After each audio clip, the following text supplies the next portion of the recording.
हे कोणाला माहिती नाहीये, ओबेसिटी किंवा लठ्ठपणा एक डिसीज आहे. सध्या जगात लठ्ठपणाचा प्रश्न सर्वच वयोगटाला सतावतोय. आम्ही एक ऑडिट केलं 500 कपल्स जे रिसेंटली आलेली आहे. 75% are either overweight or frankly obese. Naturally pregnancy राहायच्यासाठी रेग्युलर सेक्शुअल इंटरकोर्स व्हायला पाहिजे. ओबेसिटीमुळे that process itself gets affected. म्हणजे इट इज नॉट इझी. प्रेग्नन्सीसाठी महिला जर ओबीस असेल तर जास्त प्रॉब्लेम येतो का पुरुष ओबेस असेल तर जास्त प्रॉब्लेम येतो? मेन आर ओबीस, त्याच्या निगेटिव्ह इफेक्ट त्यांच्या फर्टिलिटीवरती होते. प्लस जेव्हा प्रेग्नन्सी अचीव्ह होते हे निगेटिव्ह इफेक्ट त्यांच्या बाळावरती, त्याला ट्रान्सजनरेशनल इफेक्ट म्हणतो. भारतभर बघायला गेलं आपण तर फर्टिलिटीला अफेक्ट करणारं ओबेसिटी हे खूप मोठं कारण पकडलं जाऊ शकतं का?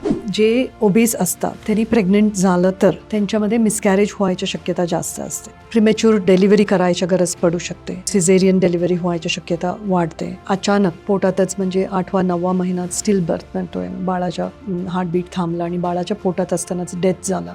ओबेसिटीमुळे ती सोनोग्राफीमधून मायन्यूट प्रॉब्लेम्स असलं तर ते डिटेक्ट करायचं सुद्धा सोपं नाही आहे. Because sound waves do not travel that depth. Minimum 4% normal sperms असावं लागतं. पण भरपूर ओबेस लोकांच्या मध्ये इवन 1% नॉर्मल स्पर्म्स नसतात.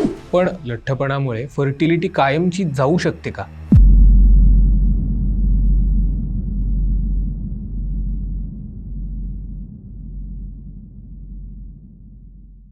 नमस्कार मंडळी, वैचारिक किडाच्या वैचारिक गप्पांमध्ये तुम्हा सगळ्यांचं स्वागत आहे.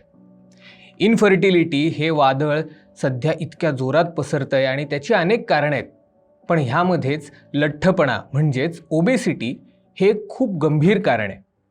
सध्याच्या आयुष्यात आपण कामकाजात इतके व्यस्त झालोय की त्याचे आपल्या आरोग्यावर काय परिणाम होत आहेत आणि ते किती गंभीर आहेत हे आपण विसरत चाललोय.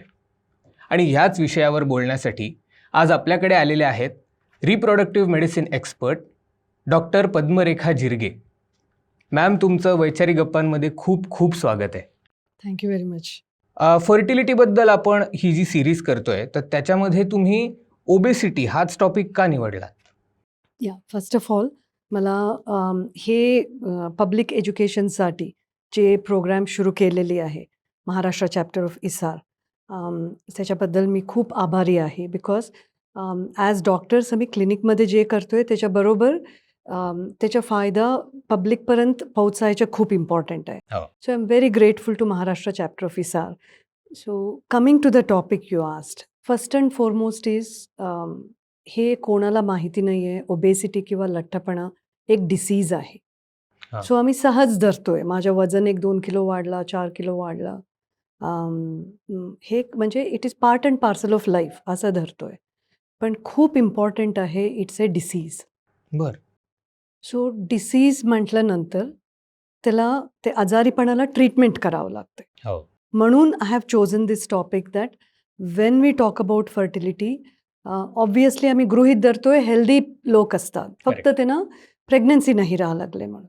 पण ओबेसिटी असलं तर then they have got a disease and they are not getting pregnant. त्याच्यामुळे 2 सिच्युएशन्सना आम्ही हँडल करावं लागतं आणि ह्याच्याबद्दल भरपूर चर्चा होत नाही आहे. बरोबर. त्याच्यामुळे स्पेसिफिकली मी हे चूज केलेली आहे. पण आत्ता जे 22 ते 30 वयोगट आहे ह्याच्यामध्ये लठ्ठपणा वाढण्याची काय कारणं आहेत असं तुम्हाला वाटतं? हे खूप इम्पॉर्टंट प्रश्न आहे. हे from birth till that time ह्याचा प्रोग्रेस झालेला आहे.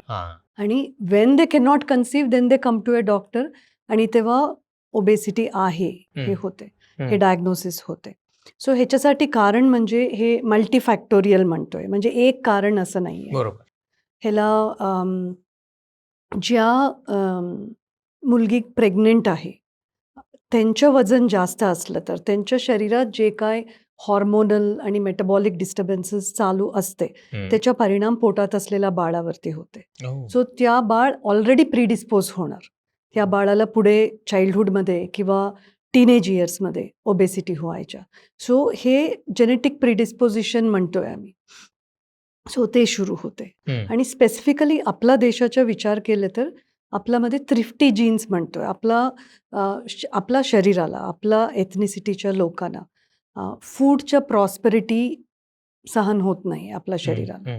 सो ते नियमित कंट्रोलमध्ये आम्ही आपलं डाएट नाही ठेवलं तर त्याचे दुष्परिणाम खूप होते कम्पेअर्ड टू कॉकेशियन पीपल, म्हणजे वाईट बरोबर. लोक जे असतात, हम्म. बिकॉज त्यांच्यामध्ये मजल मास जास्त असते, ओके. आपल्यामध्ये मजल मास कमी आहे ॲज हम्म. सच. हम्म. सो ते खूप महत्त्वाचं कारण आहे. मग ही जी लाईफस्टाईल आत्ता फॉलो होतीये हम्म. तर ह्याचा तरुणांवरती काय काय परिणाम होतोय? सायंटिफिक रिसर्चमध्ये हे आहे मेडिटरेनियन डाएट म्हणतात. So Mediterranean diet is full of fresh vegetables, म्हणजे जे काय कोशिंबीर असू शकते, सॅलड असू शकते, ते आपलं डाएटच्या मेन पोर्शन असायला पाहिजे. आम्ही ते छोटंसं एक कॉर्नरमध्ये घेतोय, एक 2-4 पीसेस काहीतरी किंवा काकडी घेतही नाहीये. घेत सुद्धा नाही आहे. अँड द स्क्रीन टाईमच्या भरपूर निगेटिव्ह इफेक्ट होते ऑन अवर हॉर्मोनल ॲक्सिस. आणि आपला म्हणजे हे सहज सगळ्यांना माहिती आहे, फर्टिलिटी आणि हॉर्मोन्स हे खूपच स्ट्रॉंग कनेक्शन आहे. हो. आणि त्याच्यावरती खूप निगेटिव्ह इफेक्ट होते. आणि ऑल्सो लाईफस्टाईल आणि एक गोष्टी म्हणजे फिनिशिंग वर्क व्हेरी लेट, हो. Coming home very late, eating very late आणि स्लीपिंग व्हेरी लेट. बिकॉज आपलं सगळं फर्टिलिटी रिलेटेड हॉर्मोन्सचं production midnight to 4 o'clock in the morning होते. त्याच्यासाठी आम्ही बाय देन डीप स्लीपमध्ये असावं लागते. सो त्याच्यासाठी बाय 11 तरी आम्ही झोपायला पाहिजे. 11ला झोपायचं असलं तर स्क्रीन टाईम 9ला बंद व्हायला पाहिजे. ऑलमोस्ट सगळ्यांच्या 9 नंतर सुरू चालू होते. होतो. सो हे चेंजेस समजून हे फॅक्ट्स काय आहे त्याचा परिणाम आम्ही बदलू शकत नाही आहे. हो. So we have to change our life considering these things. बरोबर. ह्याला आम्ही स्मार्ट गोल्स म्हणतोय. स्मार्ट गोल्स ठीक आहे, इफ आय नो दॅट माझ्या नेक्स्ट साधारण 3-4 महिन्यासाठी माझं रुटीन व्यवस्थित चालू राहणार, देन म्हणजे तेव्हा डाएट मी काय करणार, डाएट म्हणजे फूड काय घेणार, एक्सरसाइज काय करणार, हे स्क्रीन टाईमच्या ॲडजस्टमेंट्स कसे करणार आणि स्लीप कसे मॅनेज करणार, ह्याचा प्लॅन एक व्हायला पाहिजे. आणि त्याला 90% ऑफ द टाइम्स आम्ही फॉलो करायला पाहिजे. मग थोडंसं लाईफस्टाईलमध्ये चेंज झाला, काहीतरी वर्क रिलेटेड किंवा एक्झाम्स हे सगळं आलं, तेव्हा थोडंसं अप अँड डाऊन होऊ शकते. बरोबर. पण as soon as life settles down we have to get back to this. It is very important. तुम्ही मगाशी लहान मुलांबद्दल बोललात, तर लहान मुलांचं आरोग्य खूप छान असावं ह्यासाठी त्यांना खूप खाणं दिलं जातं लहानपणापासूनच. तर ह्याचंच कन्व्हर्जन पुढे जाऊन ओबेसिटीमध्ये होऊ शकतं का? मुलांना आम्ही जे शिकवतो ते शिकतात. हो. So they are like open books. तिथे आम्ही जे लिहितोय ते फॉलो फॉलो करणार. म्हणजे इंग्लिशमध्ये म्हणतात humans are creatures of habit. So जे हॅबिट निर्माण होते ते लाईफ लॉंग आपल्या बरोबर राहते. सो फूडच्या बाबतीत we have to remember that जितका वेळा आम्ही खातोय इतका वेळा आपल्या शरीरात इन्सुलिनच्या स्पाईक होते, इन्सुलिन निर्माण होते. आणि इन्सुलिन जे आहे, इन्सुलिन इज अ डायबेटोजेनिक, ओबेसिटोजेनिक म्हणतोय आम्ही. इन्सुलिन ओबेसिटी एनकरेज करते. बरं. सो आपला एम असायला पाहिजे माझ्या शरीरात कमीत कमी इन्सुलिन स्पाईक दररोज व्हायला पाहिजे. सो ह्याच्यासाठी खूप सिम्पल ऑप्शन म्हणजे आम्ही किती वेळा खातोय त्याच्या लिमिट ठेवायला पाहिजे. सो सपोज मुलांना म्हणजे एक्झाम्स आहे किंवा स्पोर्ट्समध्ये आहेत, त्यांना एक्स्ट्रा न्यूट्रिशनच्या गरज आहे, हे आम्ही विचार केले तर न्यूट्रिशन कुठल्या रीतीने द्यायला पाहिजे हे समजून घ्यायला पाहिजे. पण त्याच्या अर्थ दिवसात 6 ते 10 वेळा त्यांनी खायला पाहिजे असं नाही आहे. बरोबर. म्हणजे फॉर एक्झाम्पल, म्हणजे if I take my own example, patients येतं काहीतरी घेऊन येतात. सो म्हणजे प्लीज घ्या, स्वीट्स घ्या. So previously I would happily eat that. आणि what I do now is मी सांगते मी घेते पण माझ्या नेक्स्ट मील बरोबर हे खाते. So I M avoiding 1 extra insulin spike. So त्यांना असं तू खायला पाहिजे, मध्ये गॅप असायला पाहिजे हे, आणि मध्ये फक्त वॉटर इंटेक व्यवस्थित असायला पाहिजे हे शिकवलं तर दे विल फॉलो दॅट. ओबेसिटीला लोक खूप कॅज्युअली घ्यायला लागले, तर ह्याबद्दल तुम्ही काय सांगाल? ऑब्व्हियसली हे लठ्ठपणा कॅज्युअली घ्यायचं नाही आहे. इट्स नॉट अ, म्हणजे मी ओपनिंग सेंटेन्समध्ये बोलले, इट्स अ डिसीज. आम्ही एक ऑडिट केलं आपला क्लिनिकच्या 500 कपल्स जे रिसेंटली आलेली आहेत त्यांच्या बिकॉज फर्स्ट व्हिजिटमध्ये सगळ्यांचं वेट कॅल्क्युलेट केले जाते, BMI केले जाते. It is frightening to see that only 25% of women, म्हणजे हे कोल्हापूर असल्यामुळे we get both urban and rural patients. Only 25% of women are in normal weight. 75% are either overweight or frankly obese. आणि in men may be because त्यांच्या muscle mass थोडंसं जास्त असते. In men 32% are normal range आणि remaining are either overweight or obese.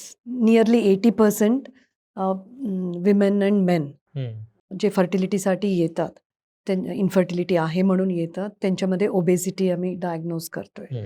So हे खूप worrying situation आहे. ह्याचा अर्थ म्हणजे ह्या ओबेसिटीचा इम्पॅक्ट फर्टिलिटीवरती होते, ह्याच्या कॉन्सेप्ट पब्लिकला नाही आहे, समाजामध्ये नाही आहे.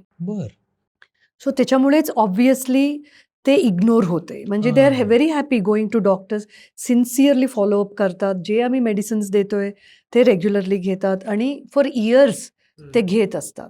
आणि त्यांच्या फर्टिलिटी रिलेटेड इन्व्हेस्टिगेशन सगळं व्यवस्थित होत असते. फेलोपियन ट्यूब्स ओपन आहे काय, स्पर्म काउंट नॉर्मल आहे काय, हे सगळ्याचं फॉलोअप होत असते. पण हे ओबेसिटीचं इम्पॅक्ट किती होऊ शकते, जे मी सांगितले, per unit increase in BMI 4% pregnancy chances कमी होते. हे खूप इम्पॉर्टंट इन्फॉर्मेशन आहे. पण अनफॉर्च्युनेटली आपला यंग पॉप्युलेशनला त्याच्या ग्रीव्हिओसिटी किंवा महत्त्व माहिती नाही आहे अजून. सो मी म्हणते ॲक्च्युली इन्फर्टाईल कपल्सनं फक्त नाही, सगळं फ्रॉम स्कूल गोईंग एज हे कॉन्सेप्ट निर्माण व्हायला पाहिजे. ओबेसिटी माझ्यासाठी चांगलं नाही आहे.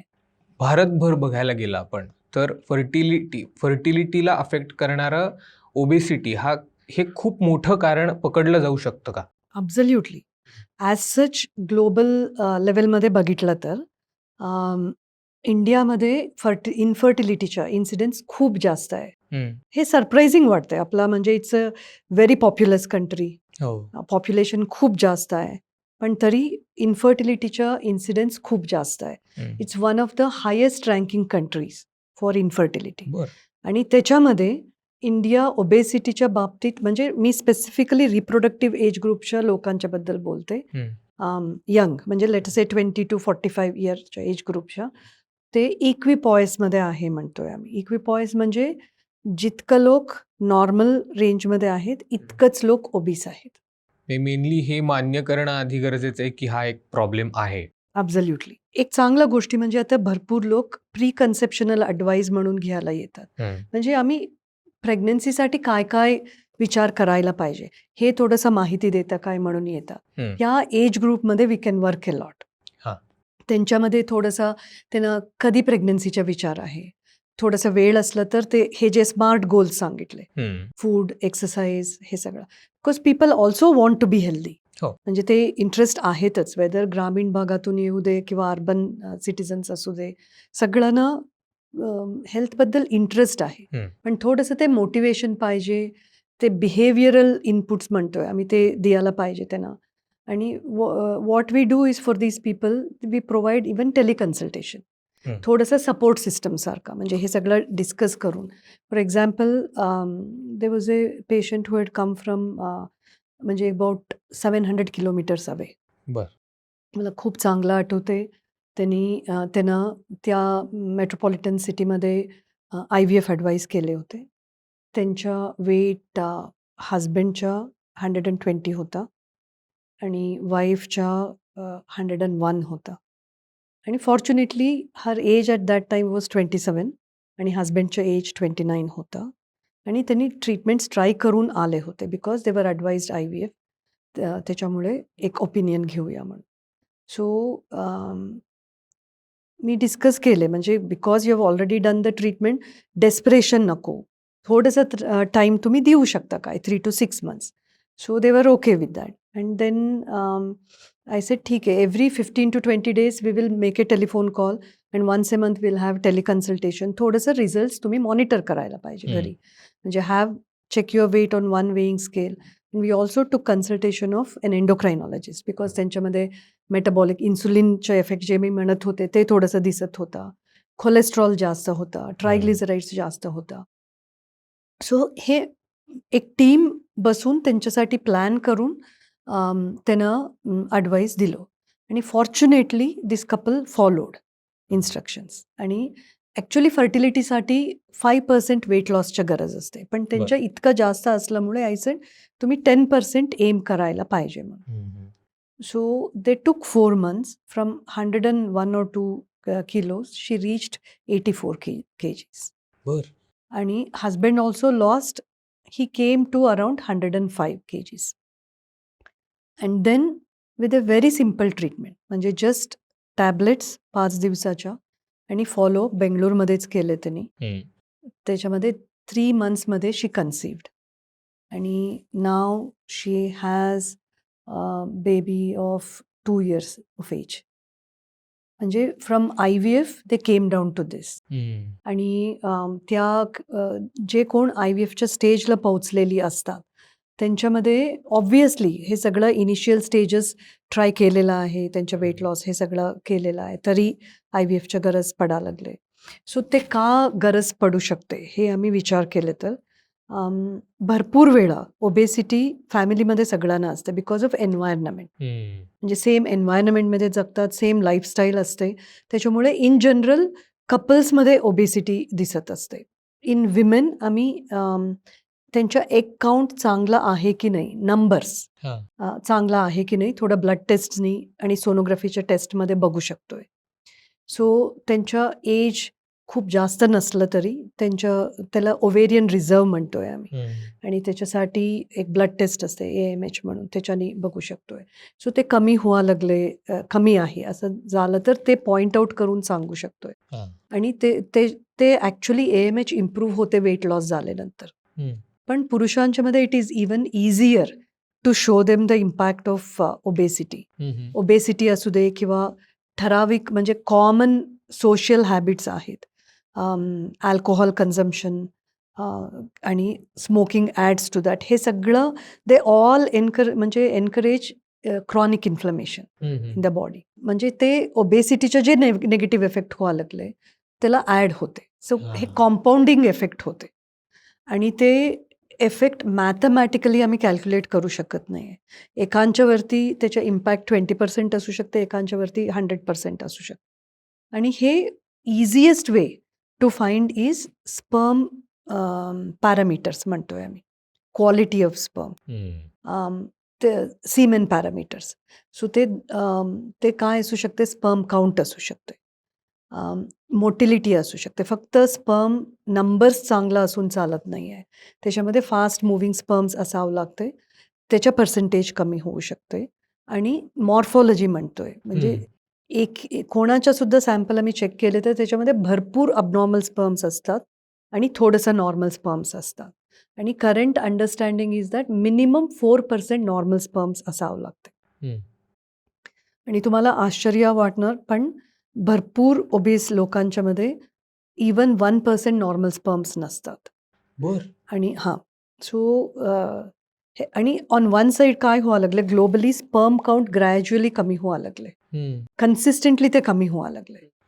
आता आपण ह्याच्याबद्दल बोलतोय तर ओबेसिटी वाढल्यामुळे महिलांच्या शरीरात असे कुठले बदल घडतात ज्याच्यामुळे इनफर्टिलिटीचा धोका असू शकतो? First and foremost is obesity. म्हणजे नॅचरली प्रेग्नन्सी राहायच्यासाठी रेग्युलर सेक्शुअल इंटरकोर्स व्हायला पाहिजे.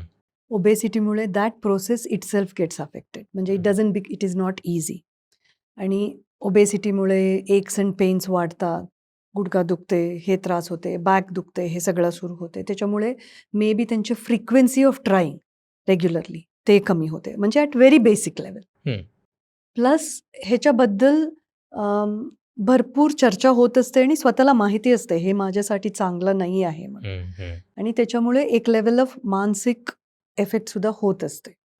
एक लेवल म्हणजे फ्रँक डिप्रेशन नसलं तरी सेल्फ इमेजबद्दल एक थोडंसं निगेटिव्हिटी झालेलं असते आणि त्याचा इफेक्ट हॉर्मोनल ॲक्सिसवरती व्हायला सुरू होते. आणि मोस्ट इम्पॉर्टंटली जितकं वेट वाढते इतकं ऑब्व्हियसली प्रेग्नन्सी राहायच्यासाठी एव्हरी मंथ एक एगच्या तयारी व्हायला पाहिजे. आणि ते अंडाशयातून बाहेर पडायला पाहिजे. त्याला आम्ही ओव्ह्युलेशन म्हणतोय त्या हं. प्रोसेसला. ते ओव्ह्युलेशन व्यवस्थित होत नाही आहे बिकॉज ऑफ हॉर्मोनल डिस्टर्बन्सेस. आणि ओबेसिटीच्या 2 इम्पॉर्टंट इफेक्ट आहे. एक म्हणजे हॉर्मोनल डिस्टर्बन्सेस होतात. दुसरे म्हणजे मेटाबॉलिक डिस्टर्बन्सेस म्हणतोय. आपल्या शरीरात इन्सुलिनमुळे जे इम्पॅक्ट होते. डायबिटीस व्हायची शक्यता वाढते. हार्टच्या प्रॉब्लेम्स निर्माण व्हायची शक्यता वाढते. आणि एक क्रॉनिक इन्फ्लमेशन म्हणतोय. ते क्रॉनिक इन्फ्लमेशन निर्माण होते शरीरात. हे म्हणजे सहज आम्ही जे सूज आहे म्हणतोय तसं नाही आहे. इट इज म्हणजे क्रॉनिक इन्फ्लमेशन त्याच्यामुळे हे सगळं प्रॉब्लेम्स वाढते. हार्ट एस्पेशली कार्डिओवॅस्क्युलर प्रॉब्लेम्स वाढते. आणि हे सगळ्याचा effect quality of egg, quality of युट्रसच्या लाइनिंग सगळ्यावरती होते आणि त्याच्यामुळे ऑब्व्हियसली निगेटिव्ह इफेक्ट होते फर्टिलिटीवरती. पण ह्याच्यामुळे लठ्ठपणामुळे फर्टिलिटी कायमची जाऊ शकते का? कायमची जाऊ शकते असं नाही आहे because humans are very complex machinery. म्हणजे सगळे एकसारखं नसतात. हो. सो ह्याचा इम्पॅक्ट कोणावरती किती होते हे असं सहज आम्ही कॅल्क्युलेशन करून सांगू शकत नाही आहे. बरोबर. Because we always see many obese people getting pregnant. असं नाहीच आहे ओबेस असलेलं कोणीही प्रेग्नेंट होऊ शकत नाही असं नाही आहे. आता हे खूप इम्पॉर्टंट आहे. ओबेसिटीमध्ये आम्ही मेजर कसे करतोय? Commonest thing is BMI, body mass index. Normal रेंजच्या वरती दर 1 युनिट वाढत गेले तर 4% प्रेग्नन्सी कमी होते. बरं. So it's a huge reduction. म्हणजे एक 25 इयर ओल्डच्या पर मंथ त्यांना 25% चान्स असलं तर त्यांच्या BMI 4 युनिट्सनी जास्त असलं तर शी हॅज लॉस्ट 16% चान्स. म्हणजे त्यांच्या चान्सेस अराउंड 37-38 इयर्सला जे चान्स असते त्या लेवलला आले. सो असं इतका मेजर इम्पॅक्ट आहे. सो हे लाईटली घेऊ शकत नाही आहे. म्हणजे हे डॉक्टरकडे जाणार आणि त्यांनी काहीतरी करणार. That is the last step. So म्हणून हे जितका लवकर आम्ही ॲड्रेस करतोय. म्हणून मी म्हटले स्कूल एज, टीनेज इयर्समध्ये दॅट इज वेन बॉडी इमेजबद्दलचं एक परसेप्शन निर्माण होते माइंडमध्ये. त्या स्टेजला आम्ही त्याला ऑर्गॅनिकली हँडल करायला पाहिजे. म्हणजे अब्यूज करून वजन कमी कर असं नाही आहे. पण ह्याला आम्ही ॲड्रेस करायचे पीसफुली करूया. ह्या रीतीने करायचं खूप इम्पॉर्टंट आहे. मी थोडंसं प्रेग्नन्सीमध्ये काय काय कॉम्प्लिकेशन्स होऊ शकते हे बोलू काय त्याच्यावर काय ते. बिकॉज प्रेग्नन्सी इन्फर्टिलिटीच्या जेव्हा बोलतो प्रेग्नन्सीला आम्ही थांबतो. प्रेग्नन्सी टेस्ट पॉझिटिव्ह आला पण तिथून ॲक्च्युली एक जर्नी सुरू होणार. सो जे ओबेस असतात त्यांनी प्रेग्नंट झालं तर त्यांच्यामध्ये मिसकॅरेज व्हायची शक्यता जास्त असते. आणि आम्ही नॉर्मली कसे सोनोग्राफी करून बाळ नॉर्मल आहे की नाही हे ठरवतो. ओबेसिटीमुळे ते सोनोग्राफीमधून मायन्यूट प्रॉब्लेम्स असलं तर ते डिटेक्ट करायचं सुद्धा सोपं नाही आहे because sound waves do not travel that depth. So diagnosis कधी हे होऊ शकते. डायग्नोसिस झालं नाही असं होऊ शकते. टाइमली डायग्नोसिस झालं नाही. बाळाचं ग्रोथ जितका व्हायला पाहिजे इतका झालं नाही असं होऊ शकते. Both extremes are common. म्हणजे अंडरवेट बेबी आणि ओव्हरवेट बेबी दोन्ही होऊ शकते. प्रिमॅच्युअर डिलिव्हरी करायची गरज पडू शकते. डिलिव्हरी त्याच्यामध्ये नॉर्मल व्हायचे चान्सेस कमी असते. सो सिझेरियन डिलिव्हरी व्हायची शक्यता वाढते. आणि अचानक पोटातच म्हणजे 8वा-9वा महिन्यात स्टिल बर्थ म्हणतोय बाळाच्या हार्टबीट थांबला आणि बाळाच्या पोटात असतानाच डेथ झाला असं हे सिरियस कॉम्प्लिकेशन्स होऊ शकते. प्लस तसं आईंच्यामध्ये ब्लड प्रेशर आणि एक प्री एक्लॅम्सिया म्हणतोय ते blood pressure related pregnancy related problem आणि डायबिटीस दोन्हीचे रिस्क खूप जास्त आहे. सो ह्या दृष्टीतून सुद्धा we have to bear in mind जितका लवकर वेट ॲड्रेस करतोय आम्ही इतका सेफ प्रेग्नन्सी व्हायची शक्यता वाढते. तर तुम्ही BMI बद्दल बोललात तर BMI कशा प्रकारे असायला पाहिजे किंवा त्याची रेंज काय असायला पाहिजे ज्याच्यामुळे फर्टिलिटीला अफेक्ट नाही होणार? BMI म्हणजे body mass index. It's a calculation. त्याला एक फॉर्म्युला आहे. ते आपला हाईट इन सेंटीमीटर्स आणि वेट इन केजीस ह्याचं कॅल्क्युलेशन करून ठरवतो. Weight in kgs divided by square of height in metres, sorry not centimetres, height in metres. So ह्याच्या एक कॅल्क्युलेशननी BMI कळते. इंडियन पॉप्युलेशनला upper limit of normal is 23 BMI. कॉकेशियन्सला ते जास्त आहे, आपल्याला ते कमी आहे. 23 to 24.9 इज ओव्हरवेट. बर. आणि 25 and above various degrees of obesity निर्माण होते. म्हणजे सिम्पल गणित म्हणजे ना, रफ ह्याच्यासाठी आपला वेट जे असते, सपोज तुमच्या हाईट लेट अस से 160 सेंटीमीटर्स आहे, असलं तर तुमच्या वेट 60 kgs असं. हे रफ गणित आहे. इट्स ना, पण BMIच्या हिशोबाने गेलं तर we all have to be below 23. तुमच्याकडे आता ग्रामीण भागातनंही पेशंट्स येतात आणि शहरातनंही पेशंट्स येतात. तर ग्रामीण भागापेक्षा शहरामधल्या पेशंट्समध्ये लठ्ठपणाचं प्रमाण जास्त आहे का? सरप्राइझिंगली नाही आहे, बर. जास्त नाही आहे. हां. Again it is because of the kind of food we eat. आम्ही कॅलरी डेन्स डाएट खातोय. म्हणजे त्यांना विचारलं तर आम्ही फक्त भाकरी भाजी खातोय म्हणतात, पण भाकरी इज कॅलरी डेन्स आणि ते खाताना 3 ते 4 खातात बिकॉज दे वर्क हार्ड. बरोबर. ते म्हणजे मेनली ॲग्रिकल्चरल बॅकग्राऊंडच्या असतात. So they work hard and unfortunately they eat calorie dense food. त्याच्यामुळे आय मीन इवन राईस खाणारे लोकांच्या तर अतिशय पॉलिश्ड राईस असते. सो त्याच्यामधलं फायबर टोटली गेलेलं असते, विटॅमिन गेलेलं असते. सो इट इज म्हणजे हाय ग्लायसेमिक इंडेक्सचं फूड असते आपलं. म्हणून ते जे आपल्या प्लेटमध्ये it has to be 1 portion of salad, equal portion of dal किंवा sprouts, equal portion of cooked vegetable जे काय भाजी असते ते, आणि इक्वल पोर्शन ऑफ 1 कार्बोहायड्रेट. हे सगळे जण फॉलो करायला पाहिजे. सो ग्रामीण भागातलं त्यांनी जास्त नाही खात असलं तरी हे कॅलरी डेन्स असते फूड, प्रोटीन्स कमी असते त्यांच्या डाएट. आणि अर्बन एरियामध्ये सरप्लस फूड सगळ्या व्हेरायटीजच्या. मी संध्याकाळी वॉकिंगला गेले तर इझिली वी कॅन ईट, म्हणजे जगातलं सगळ्या प्रकाराच्या food in 1 evening we can eat. So in rural areas wrong kind of eating habits आणि over exposure to food in urban areas. आता प्रेग्नन्सीसाठी महिला जर ओबीस असेल तर जास्त प्रॉब्लेम येतो का पुरुष ओबेस असेल तर जास्त प्रॉब्लेम येतो? आय एम व्हेरी ग्रेटफुल तुम्ही हे प्रश्न विचारायला लागलेत, बिकॉज फर्टिलिटीसाठी दोघांच्या वेट नॉर्मल असायचं खूप इम्पॉर्टंट आहे. आणि हे थोडंसं फर्टिलिटीच्या बाहेर गेलं तर ओबेसिटी सगळ्यांच्या वरती इफेक्ट होतेच. आणि आम्ही इझिली समजून घेण्यासाठी आम्ही असं मनात ठरवू शकतोय दर सेलवरती त्याचे दुष्परिणाम होते, वेदर इट इज मॅन और वुमन. आणि हॉर्मोन्सवरती दोघांना इफेक्ट होते आणि पूर्ण बॉडीच्या मेटाबॉलिझमवरती दोघांच्यावरती इफेक्ट होते. सो आणि आता coming back to fertility, egg आणि स्पर्म दोन्हीच्या क्वालिटीवरती त्याचा इफेक्ट होते. हां, ओबेसिटीमध्ये मोस्ट इम्पॉर्टंट म्हणजे आपला दर एक फॅट सेल आहे, that is an endocrine organ. So ज्या लोकांच्या फॅटच्या मास जास्त आहे तिथे इतकं एंडोक्राईन ॲक्टिव्हिटी, एंडोक्राईन ऑर्गन म्हणजे it is producing some chemicals and hormones. So unfortunately fat cells are producing and storing all hormones which have a negative impact on our body. So त्याच्यामुळे माझं fat मास जास्त असलं तर I am pushing myself into a negative situation, because माझ्या बॉडीमध्ये constantly negative impact करणारे हॉर्मोन्सच्या केमिकल्सच्या effect जास्त होते. त्याच्याबरोबर त्यांच्या हेल्थ, जनरल हेल्थवरती सुद्धा त्याच्या पूर्ण शरीरावरती इम्पॅक्ट होत असते.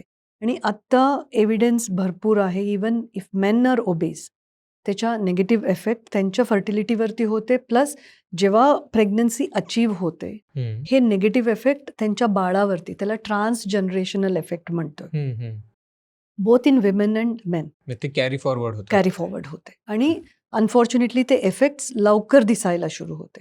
आणि नेक्स्ट 2 जनरेशनमध्ये रिस्क ऑफ डायबिटीज, ओबेसिटी आणि कार्डिओव्हॅस्क्युलर प्रॉब्लेम म्हणजे हार्टच्या प्रॉब्लेम्स वाढते. सो म्हणून म्हणजे I look at it in a positive way, म्हणजे we can counsel them and see म्हणजे तुम्ही वेट लॉस केले तर ना, म्हणजे वी अंडरस्टँड दॅट माझ्या फॅमिलीसाठी मी सेव्ह करायला पाहिजे, हे करायला पाहिजे, financially we have to be strong. Similarly if you take care of your health, that is the best gift you are giving to next 2 generations. काही खर्च ना करता. हो. सो हे मेसेज खूप स्ट्रॉंगली जायची गरज आहे. सो म्हणजे लठ्ठपणा कमी झाल्याशिवाय त्या पर्टिक्युलर कपलनी बाळासाठी प्रयत्नच करू नये का? असं नाही आहे. Okay. Because we live in real world hmm. आणि सगळेजण त्या गोल अचीव्ह करू शकत नाहीये. हो. सो हे इंडिव्हिज्युअलाइज थोडंसं करावं लागतं. फर्स्ट इज त्यांच्या फक्त वेट जास्ती आहे की त्याच्यावर निगेटिव्ह इफेक्ट्स आणि काय काय झालेलं आहे काय बॉडीवरती ते असेस करावं लागते. आणि सेकंड इज त्यांनी किती वर्षापासून प्रेग्नन्सीसाठी ट्राय करावं लागले आणि त्यांच्या एज काय आहे. हम्म. बिकॉज भरपूर लोक म्हणजे माझ्याकडे येतात there in their late 30s, लग्न लवकर झालेली आहे. सो 20-21 इयर्सपासून त्यांनी प्रेग्नन्सीसाठी ट्राय करायला लागले. म्हणजे 15-18 इयर्स ट्राय केलेल्या लोकांना आत्ता me for the first time तुम्ही वेट लॉस करा हम्म. म्हटलं तर यू कॅन इमॅजिन त्यांनी खरोखर ते करू शकणार काय म्हणून. हो. सो हे थोडंसं इंडिव्हिज्युअलाइज करावं लागतं. बरोबर. जसे मी बोलले आत्ताच त्यांनी चान्स घ्यायला सुरू केलेली आहे तसं लोकांना आम्ही कसे काउन्सिलिंग करायला पाहिजे, हँडल करायला पाहिजे, ॲडवाईस करायला पाहिजे. दॅट इज डिफरंट आणि results are much easier in that age group. पण खूप लॉंग इन्फर्टिलिटी असलं तर plus if they are in to their late 30s तेव्हा we have to handle it more sensitively. So what we do is आले त्याच्याबद्दल address करायच्या in A positive way हम्म. आणि हे त्यांना इन्फॉर्मेशन द्यायच्या जस्ट 5% वेट लॉसची गरज आहे हम्म. तुमच्या फर्टिलिटी इम्प्रूव्ह करून घ्यायला. So if you are 70 lose 3.5 kilos then it becomes manageable for them. Hmm. आणि ते रिइन्फोर्स इंटरमिटंटली करायच्या. हा. सो थोडंसं मे बी एक न्यूट्रिशनिस्टच्या हेल्प तिथे आणि first from the fertility specialist आणि थोडंसं टीम मेंबर्स त्याला सपोर्ट सिस्टम प्रोव्हाइड केलं तर हे खूप इम्पॉर्टंट आहे. ते बिहेवियरल चेंजेस व्हायला सपोर्ट सिस्टमच्या गरज असते. म्हणजे we can train family members also hmm. थोडंसं फॅमिलीमध्ये बिकॉज फूड एकाने चेंज करून होत नाही आहे. So everybody has to make some changes आणि everybody benefits from that. So हे सगळं इन्फॉर्मेशन देऊन त्यांच्यामध्ये प्रोसेस सुरू करून देन पॅरलली फर्टिलिटीचं ट्रीटमेंट करायला पाहिजे. तुम्ही म्हणाला होतात की ओबीस कपलला जेव्हा बाळ होतं तर त्याला सुद्धा काही कॉम्प्लिकेशन्स येऊ शकतात हेरिडेटरी. हम्म. तर हे टाळण्यासाठी काय काय करता येऊ शकतं? हे हेरिडिटरी म्हणू शकत नाही आहे. बरं. ते पोटातला म्हणजे युट्रसच्या आतला एन्व्हायरमेंटमध्ये जे इम्पॅक्ट झालेला असते किंवा वडिलांच्या ओबेसिटीमुळे जे इम्पॅक्ट झालेली असते त्याच्या एक एपिजेनेटिक चेंजेस म्हणतोय. सो हेरिडिटरी असं नाही पण त्याचा इम्पॅक्ट झालेला असते एक रीतीने. फर्स्ट अँड फॉरमोस्ट प्रेग्नन्सीमध्ये सगळेजण म्हणतात वेट गेन व्हायला पाहिजे. हा. ऑलरेडी ओबेस असलेल्या लोकांच्या मध्ये आता भरपूर एव्हिडन्स आहे वेट गेन व्हायच्या गरज नाही आहे किंवा व्हेरी नॉमिनल म्हणजे 3 to 5 किलोजपेक्षा जास्त व्हायच्या गरज नाही आहे. आणि नेक्स्ट इज त्यांना काउन्सिलिंग करावं लागते. बाळाच्या ग्रोथ ते एक चार्टवरती डॉक्युमेंट करतात पीडियाट्रिशियन. ते ज्या पर्सेंटाईलवरती होतात त्या पर्सेंटाईलवरूनच गेन होऊ दे. ते फास्ट गेन व्हायचं नको. हे खूप इम्पॉर्टंट आहे. फर्स्ट 2 इयर्समध्ये ज्या बाळांचं वजन शूटअप होते त्या बाळांच्यामध्ये चाइल्डहुड ओबेसिटी वाढते. Okay. And the next thing is त्यांना आउटडोअर ॲक्टिव्हिटीजबद्दल एनकरेज करायच्या आणि रेडीमेड फूडच्या intake. Readymade food most important is chocolate, sweets, cakes हे सगळ्याचे जे आहे त्याच्यामध्ये प्रोसेस्ड फूड आहे आणि रेडी शुगर आहे. त्यांना एंटरटेन करायचं नाही आहे. आणि मुलं आम्ही जे करतोय ते फॉलो करतात. आणि त्यांना जे दूध देतात नंतर त्याच्यामध्ये डेली शुगर ॲड करायची गरज नाही आहे. तर त्यांना ते टेस्ट डेव्हलप झालं तर they will be happy. Mother म्हणजे families should encourage breast feeding rather than top feeds. हे सगळ्यांनी चाइल्डहुड ओबेसिटी कमी होते. हे हॅबिट्स त्यांच्यामध्ये इन्कल्केट करायचे. सो आता ओबेसिटीमुळे एखाद्या कपलला जर बाळ होत नसेल तर त्यांच्याकडे इतर काय काय पर्याय आहेत? First and foremost is lifestyle modification. आणि परत मी हे सांगते लाईफस्टाईल मॉडिफिकेशन बद्दल. आपलं फूड आणि कसे आम्ही खातोय. We might be eating healthy food पण ते ऑर्डरमध्ये व्यवस्थित नाही खाल्लं तर सॅलड्स फर्स्ट आणि मग प्रोटीन आणि मग कार्बोहायड्रेट वेळेवरही खाणं महत्त्वाचं. टायमिंग आणि एक्सरसाइज, एव्हरीडे एक्सरसाइज सगळ्यांना गरज आहे. intake plenty of water intake, sleep at the right time, most of the time, 90% of the times at least.